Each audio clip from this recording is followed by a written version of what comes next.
Hello, Leslie. Welcome to the show. It's so great to see you here. So good to be here. Thanks for having me, Katie. My pleasure. It's great to see you again. We were connected before in Barcelona. I saw you speak at a couple of events, and now you're here today on the show. And I'd like to begin with, I know that you're the creator of Feminine Power and Purpose Immersion, and I'd love to hear a bit more about what feminine power means to you. Yeah. So feminine power, well, didn't start out that way. Growing up as a child, just to give a little bit about like how that got all started, because as you know, we met in Barcelona. I have this incredible international and purposeful life helping other women activate their feminine power so that they can be happy and free to live a more purposeful and pleasure-filled life. But it was not always like this. So growing up as a child, as an Asian American in California who looked very different than her peers, I struggled with self-worth and confidence. I got teased, I got bullied, I was tall, I was dark-skinned, I had an Irish last name, which did not match how I looked on the outside. I wasn't white enough for the white kids. I wasn't Asian enough for the Asian kids. And, there was one person that really got me through that hard time, and it was this girl named Bo. And so while I yearned for a sense of belonging, I really sought external validation outside myself. This is essentially what drove me to work really hard. And so I spent the majority of my life looking outside myself for answers. I spent many years in my masculine, right? So pushing, striving instead of letting life support me. And so in Los Angeles, California, I ticked all the boxes, right? I graduated from the prestigious business university. I worked for one of the biggest entertainment studios in the world. I was successful in my own right, but I still played small as a woman. I still lacked confidence. I still didn't really know my self-worth, hardly raised my hand, put up my hand, did all the things that I was told would fulfill me, but I still felt something was missing, right? And so then in London, when I became a mother, moved my life from my French husband, fiance at the time, I thought that I can find that as a woman, because that's what I was told. My definition, that's happiness and success as a woman, get married, have kids. I thought that I can find that, right, when I had my kids. I thought for sure that was the missing piece, but I continued to be really hard on myself. I had feelings of shame. I had feelings of guilt because my entire identity up until that point was my work, right? It was completely revolved around my work. That's how I was raised, which I'm sure most of us, right, that are listening on this call. And so it wasn't until my childhood best friend, Bo, who I mentioned earlier, she passed away from cancer. She passed away from cancer at the tender age of 33 years old. She left behind her husband, her 8-year-old son, and that changed everything for me. I flew from London to Los Angeles to bury my best friend from childhood. And it was on that full Virgin Atlantic flight that I was sitting there and I felt so alone. And while the plane was still on the tarmac and was getting ready to take off, I just remember the tears just coming down my face. And I began to ponder, what if I was that one? What if I was the one that died from cancer, left behind my 2 children and my husband? And at that moment, I didn't know whether to keep crying or to stop my emotions, like pick myself up, wipe my face, maybe watch a movie or drink some alcohol, just numb my emotions, pretty much what I'd done up until that point. But I realized in that moment, nothing could take away the pain. And as horrible as this experience was, this was the epiphany that really, really changed everything for me. And so it was thousands of miles away from everything I ever knew, living in Europe when my childhood best friend passed away from cancer in the US. This was the catalyst that made me question how I was living, how I was raising my children, how I was managing my energy, how was I valuing myself as a woman, not just a wife, not just a mother, not just an entrepreneur and producer and performer, but a woman. That really set me on a deep personal development and spiritual path. And so I realized that no more being a lone wolf. I think that's what most of us women do. We give. We don't know how to receive, and we go at life alone. We think we're supposed to do it by ourselves. We don't look out. We don't lean in for support. And so what I did is I hired a mentor, realized I can't do this alone. I took control of my life, got accountability, and really learned the tools and practices to really stay in a place of calm and clarity and bust through my limiting beliefs to get clear on my purpose, to get that confidence and self-worth, and really started to live a more conscious meaningful, and happy life. And so I was able to turn my pain into my purpose, really, really tune into my own innate power as a woman and turn that into my passion, helping other women as well, which led to me creating Feminine Power and Purpose Immersion. So that's kind of, I wanted to share that because that, I think for women especially, we really connect through story. It's so important that we realize that we're not alone. You know, we always see on social media, we see all the successes, we see the, you know, where people are already at, but we don't know so much the story of what it took them to get them there. And it's through vulnerability that we actually connect. It's through vulnerability and through stories that we actually can start to heal, and we can actually start to step into our feminine power. Yes, that's so true. And it's really interesting to hear how pain became your purpose, because I feel that so often you have to hit rock bottom before you realize that you were slowly, gradually getting there. And it's also, I think, very relevant for a lot of women listening, this whole masculine identity, especially women in leadership positions, pushing themselves, acting in the more yang peak performance approach and letting go of the yin aspect because they're afraid of appearing vulnerable. They're afraid that the yin will be seen as a weakness and not as a strength. So it's also great to hear that you tapped into this. And I can also notice from the story you were giving that in that moment, in that painful moment and on that flight, that was, as you said, the epiphany, but also the moment where probably you realized where things were not aligned. So maybe in your career or the way you're managing your energy or your self-worth. So I'd be really curious to hear what happened afterwards. So once you started working with your mentor, obviously this is a long sort of journey. We won't go through all the steps, but what were some of the key realizations that you had that helped you to have greater self-acceptance and to realign your life in a way that made you feel fulfilled? Mm-hmm. Yeah, beautiful question. Well, some of those keys really were, other than getting support, is to really, really understand where my limiting beliefs were coming from, and to know that it's actually comes from society. It comes from a long generation from way back, my mother, my grandmother, long lineage of women that we've been living in this patriarchal society where the ego-driven is what powers the fear, the separatedness and control, which has really been at the forefront. And so to realize that, okay, it's not me, it's actually how I was raised, how my mother was raised, my grandmother was raised. There's nothing wrong with me, right? There's nothing wrong with me. And so while yes, during this time, this very masculine time in a modern day society, there's been incredible advances in technology and standards of living and in education, yet we are more depressed and lonelier than ever. And so I think what we've seen, especially with last year with lockdown, is that the planet is in this state of old systems are dying. Whatever we've been doing is not sustainable, right? We cannot continue like this. And so Mother Earth is really calling forth a new awakening of consciousness in order for us to survive on this beautiful planet that we call home. And it's really a shift from competition to collaboration, from fear to love, from fact to truth, from separateness to oneness, from left brain to right brain, from war to peace, from force to flow. And so while there are many beautiful aspects, like we both have masculine and feminine energy, all of us have that. Mother Earth has that. You have the sun, you have the moon, you have the yin, the yang, like you mentioned, but there is the healthy masculine and the unhealthy masculine, which is what we've been through for about 5,000 years. It's been very imbalanced. And so now it's about how can we come to balance? And that means stepping more into that feminine way of living and working.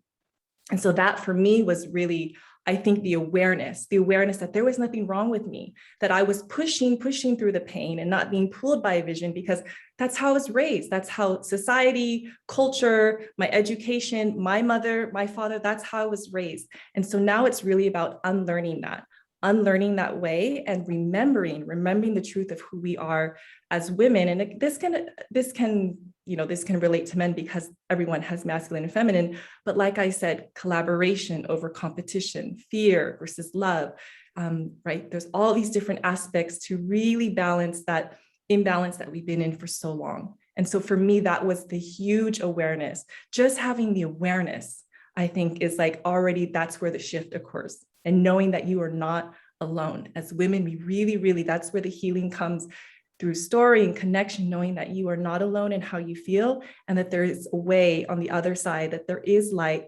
You just need to really lean in for support, get the tools and the practices. Wonderful. I think it's such a powerful message because I feel that when people are reaching that rock bottom, when they're going through a hard time, there's this tendency to feel they are alone. On the moment, that pain is linked to a feeling of solitude. So having that awareness and knowledge that there are other women going through a similar time or also difficult time, that there are the people out there that can support them.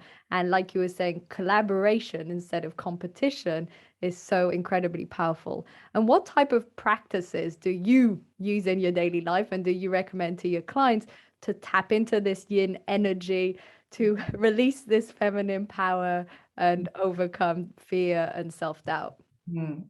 Yeah. So first and foremost is to be present, to be super present. Like, as you know, many of us know, we're like always on the go. Something had to be done yesterday.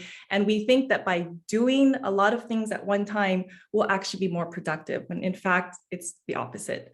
And so it's in those moments of pause, not only can we really hear and tune into our own inner guidance, which is really the power of the feminine, that intuition side, that real like deep clarity, connection to our emotions, that we can really, really get like, okay, what is it that I should be doing right now? And it's in those moments of pause and silence that we can get that clarity. When our mind and our day is filled with to-do lists and what we should be doing and other people's opinions, whether it's the news or email, there is no way we can listen and tune into our feminine power because we are giving our power to something or someone outside of ourselves. So I would say the first key is to really, really pause, have a meditation practice, which I know you do, which is beautiful. And you talk about that here on your podcast. Start a meditation practice. I know for some people that feels like, oh, I don't have 30 minutes.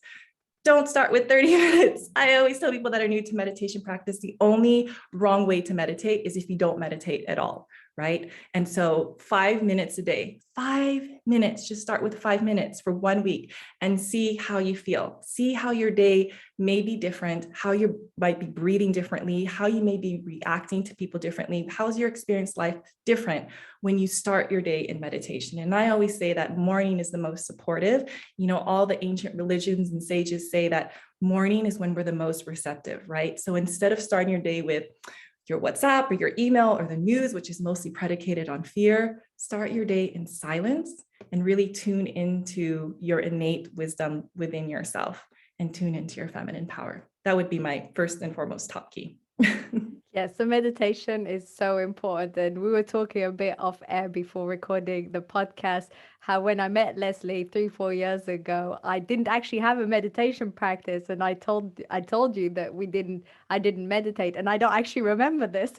So it's great to see that 3 years later, there's been some progress. And I love what you said right now about the only wrong way to meditate is if you're not meditating at all, because there's so many preconceived ideas around meditating for a certain amount of time, or around if you have thoughts then you're not really meditating, and those are just things that get in the way and prevent us from beginning a meditation practice. So I would also like to reaffirm and reconfirm and reinsist that meditation is extremely powerful to help us to be more focused and present and manage our emotions.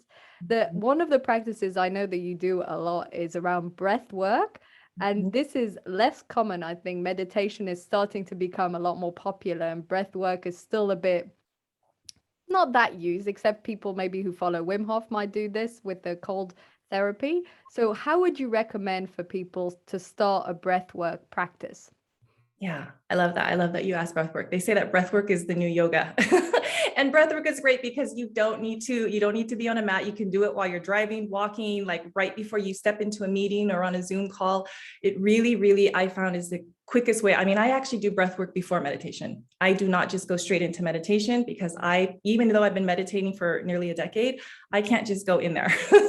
I need to do some breath work, and breath work is the one, our breath is the one thing that we can physiologically can control. So when we can control the breath, when we can just bring our awareness to the inhale and the exhale, that instantly calms the nervous system. And you're probably aware of this, as most of your listeners, our nervous system, we have either this fight or or flight, the sympathetic nervous system, or we have this rest and digest, which is the parasympathetic nervous system. Well, most of the time, most of the day, we are in this fight or flight, right? And which is incredible because we don't have a lot of threat in modern day culture compared to, our way long ago ancestors, where they were really like fighting the bears and the tigers and looking for how are they going to survive each day. But for us now, as we've evolved as a culture, it's like we can perceive an email or text message or an Instagram post as a threat, and all of a sudden our cortisol levels rise, and we're looking for threat, and we perceive it as a threat, and then we're in this state of fight, flight, or freeze. And so breath work is really the one thing that can just get you right back into a state of presence. And so there's many different practices. As you mentioned, there's the Wim Hof method. And for me, mine mostly came from yogic practices because I did yoga and meditation together. But I would say even just deep conscious breaths, right? So inhaling and exhaling through the nose. So a lot of us, if you do exercise, you're breathing in and out through the mouth, right? Like if you're doing aerobic exercise, and the yogis say that your mouth is for eating. Your mouth is for eating, it's your nose that's for breathing. So I just encourage you to take deep inhaling through the nose and inhaling out through the nose. And you make this kind of like Darth Vader sound where you have like this, you're literally making that sound through your throat, where you're exhaling, and just maybe closing your eyes. I always encourage, if you can, if it's safe to do so, close your eyes, because that will really help you, again, get into the body, get out of the mind, and really tune into your breath. And just do that. Just start with that. You can rest your hand over your heart, one hand over your belly, and that will also help to calm your nervous system. Again, you really want to get in touch with your body, get out of the mind. This is a somatic practice, because so much of our time in the day is spent in our mind. So we want to make that mind-body connection. What is it? What is it that I'm feeling right now? Why am I being triggered? What do I need in this moment? So if you can take those deep breaths, come into presence, and just ask yourself, as you tune into your innate body's wisdom, you will get the answers that you need. It's interesting when you're describing the breath work, because it makes me feel that while I meditate, I think that's what I do. So I think I'm combining both, because I don't always know where to place my attention. I tend to place it on my breath, and then I might count a certain number of times, 4 in and 4 out and 4 in. And so I really focus on deep conscious breathing. So do you think this is also common to combine sort of a meditation and breath work practice? Yes, absolutely. You're doing everything perfect. Like I said, there is no wrong way to meditate. If Yes, you that's right. are receiving the benefits, if you feel yourself that you're more calm and more present, you're more productive in your work, then you are doing it. That's perfect for you. Absolutely. And even if you do the breath work before the meditation, there's still, like you're saying, practices where you are focusing on your breath, whether it's like you say, count of 4, or you're visualizing a square and you're inhaling, holding, exhaling, and then, right? So there's so many different practices, and that could be a whole nother episode. But yes, absolutely. Again, like I said, the breath. So our mind will wander. That's normal. There is no way we can think of nothing, because that means we would be dead. So if the mind starts to wander, again, yes, you can bring it back. Count your breath, and just bring yourself back into that focus and awareness. Perfect. What sort of impact have you seen from practicing breath work and meditation? How has it changed your life? Immensely. As you know, I'm a mother to 2 children. I'm an expat. So I've been living in Europe for, almost 2 decades now. So my life is and I'm, entrepreneur. So my life is very different than what I had imagined it to be. And like I mentioned before, I coming from America, very high octave producing lifestyle where, blessed, it's not as balanced as Europe, the work-life family balance. So for me, having a breathwork and meditation practice has been life-saving. And that's really where I started, right? Is the meditation, the mindfulness practices, yoga. If people really want to just move their body like that, you do focus on the breath. As you move your body with the breath, there is that, again, you are sending that, you're using that practice like a muscle. It's like, as I move, I can still be conscious with my breath. As I move, I can still deep deep breaths. And so you're making, again, that mind-body connection. It's simply a practice where your body will start to remember and it becomes muscle memory. And when you're off the mat, you're just starting to do it. So yeah, it's been an incredible practice, breath work and meditation together, for sure. Yes, for sure. And it reminds me again at the beginning of my journey with yoga. And I remember right at the very beginning when I was doing these sun salutations and I had to remember when to breathe in and when to breathe out. I was thinking already I've tried to remember the movements and tried to focus on doing it well. And I have to think about my breath. And it felt so difficult. But these things are just a matter of practice. And I love how you say that if we practice them in yoga, then during the day, we're far more likely to think about it while we're walking or while we're working, or sometimes while I'm being coached and it's something particularly vulnerable or emotional, my coach says breathe, and I'm like, oh yes, come back, breathe, because it calms you down, and like you said, it activates the parasympathetic nervous system. In the last sort of 5-10 minutes that we have together, I'd love to talk a bit more about purpose. So in that moment where you felt alone, when you had all this pain in the flight, and then you worked with the mentor, you tapped into your feminine power, you found also your purpose. This was obviously a huge transition in your life. And nowadays, how do you help women to find their purpose, whether in life or in their career? Yeah, thank you. Thank you. Thank you for asking that, because just doing the tie back, right? It's like, how can other women do that? Because we all have our own unique experiences, right? And our life as a PhD. Like I share my story, but that's my own story. But again, everyone, like I say, everyone, we're all the same. We're all the same. And some may just be a little bit further along, but at the end of the day, we're all the same. And so I actually, I've helped women, that really are experienced success. They're married, kids, like my client, Sarah, who's a top entertainment executive. She had all the things, right? On the outside, she had everything. She had everything that looked like your whole definition of success, the top entertainment executive job, the husband, the 2 kids. But when she started working with me, she was burnout. She was exhausted and she really didn't feel fulfilled. And she didn't really have any joy in her life. And it was through working through a lot of her, this is what I do with the women I work with, and this is my experience, is our childhood experiences. What have been those very early experiences that we can remember consciously or subconsciously that really affected the course and trajectory of our life, how we viewed what was our money story, how love, marriage, relationships, education, like all those things that we took on and that our view of the world when we were younger basically set like I said, the course of our life. So it's really going back to those childhood experiences. And so what we did together with her is like really go back to that foundation and also tune into her body. So when she was getting triggered at work, when she was getting triggered with her kids or her husband, okay, let's close the eyes, let's go into your body and let's see what's there. Because we think we know, we think we remember, but the mind really forgets, and it's the body that really remembers. And so when we can tune into that and we can do really some somatic based coaching, that's where the breakthroughs happen. That's where the ahas happen. Because again, we're spending most of our time in our day up here.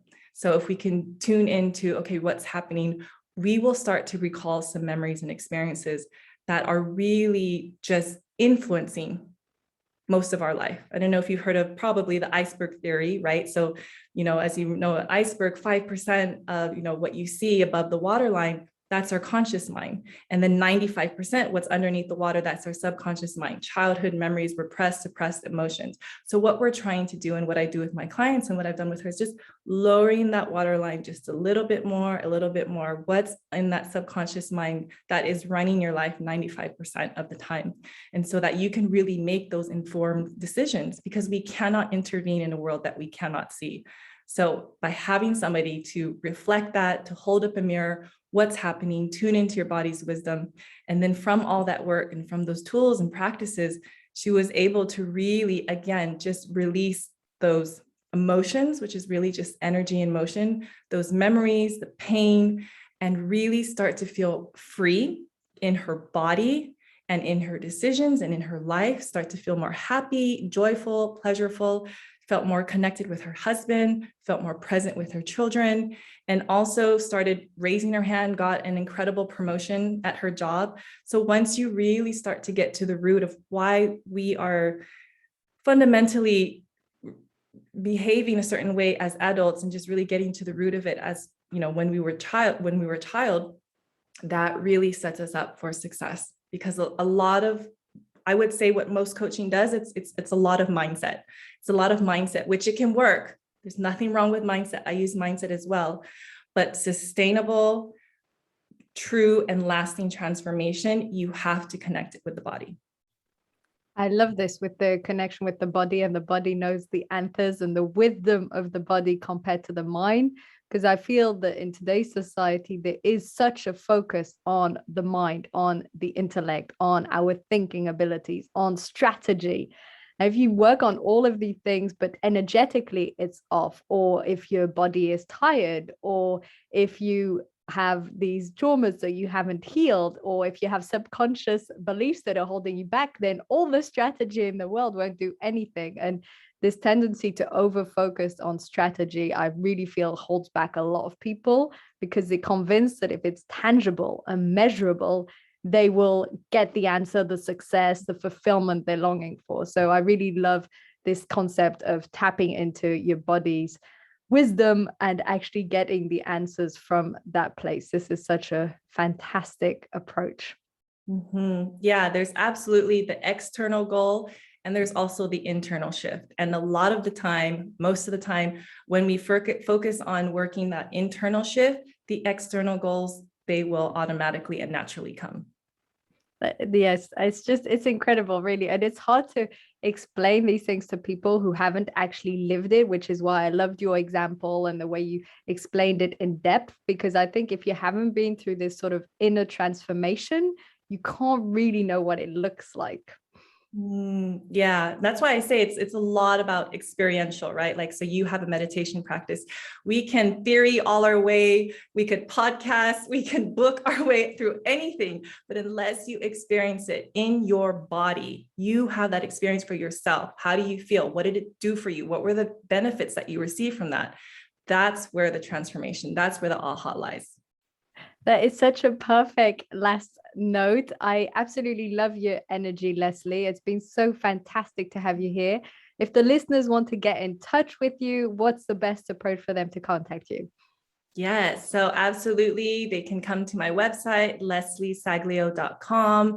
Or on Instagram, you can follow me, Leslie Saglio, there as well. Or you can join me. I have a free Facebook group called the On Purpose Collective, where I do free weekly purpose breakthrough trainings and multi-day trainings. So I would love to connect with your listeners and continue the conversation, connection, and maybe collaboration. Who knows? But like I said, that's what the Feminine Power is all about. Thank you so much, Leslie. This has been fantastic. Thank you for being on the show today. Thank you, Katie. My pleasure.